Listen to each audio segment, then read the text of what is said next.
Thank you, Madam President. Your Rights Right Now is a coalition of Irish civil society organisations working on a broad range of human rights issues. You will have received our written statement submitted on our behalf by the FIDH. We welcome Ireland's positive engagement with the UPR process and clear acceptance of 91 recommendations of the UPR Working Group. However, we remain concerned about the declaration of partial acceptance of 17 recommendations, where it is not clear in what precise manner each recommendation has been accepted. Some important commitments were made during Ireland's UPR examination, but now it is time for those words to be translated into deeds.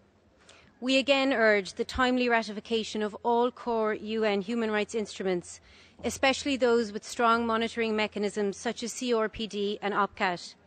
If Ireland is serious about ratifying these instruments, it should set out a clear timetable within which this will happen.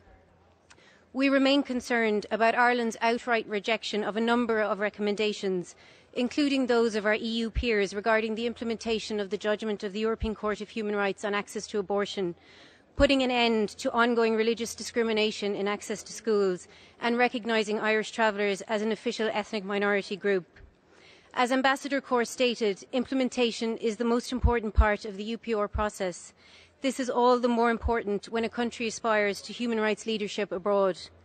In her address to you last month, our Minister for European Affairs stated that Ireland is seeking election to this Council later this year because we profoundly believe that the Council has an indispensable role to play in strengthening a culture of full respect for human rights. The time is now ripe for Ireland to demonstrate, through its domestic implementation of UPR recommendations, that it is indeed fit to assume a global human rights leadership role. Thank you. Thank you very much. I now give the floor to Amnesty International.